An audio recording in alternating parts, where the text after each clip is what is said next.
My name is Michelle Logan. Do not seek revenge. Return evil for evil to no one if possible, as far as it depends on you.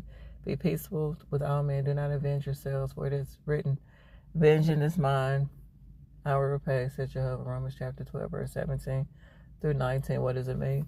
Although it is natural to feel angry when we have been wronged, God does not approve of our taking revenge. Rather, he urges us to wait on him because he will soon right our wrongs. When imperfect humans take revenge, it perpetuates the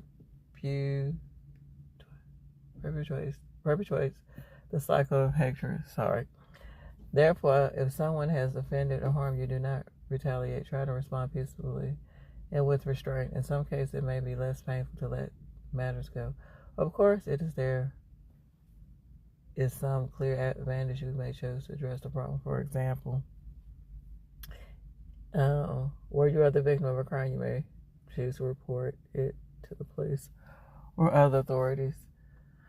What if there does not seem to be a peaceful way to solve problems? Or what if you have already done all you can to solve in a peaceful way? Do not take revenge. That will likely make the situation worse. Rather, break the cycle of hate. You can learn to trust in God's ways of resolving the problem. Rely on him. He will act in your behalf. As an adolescent, this guy named Brian became a hate-filled street fighter out of revenge.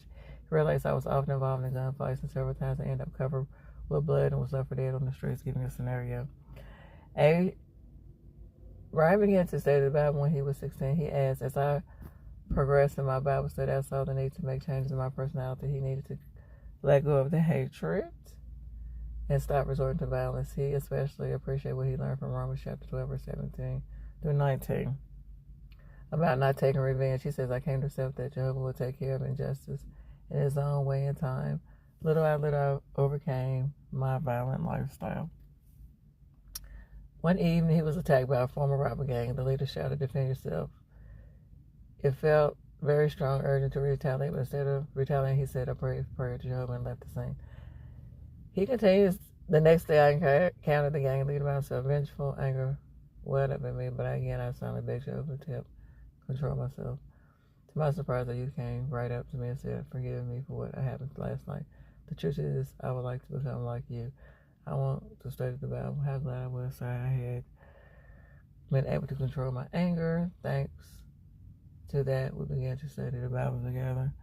See, the way his personality was, the way he didn't give into anger and fight, it changed the other gang members' personality. He ended up studying the Bible.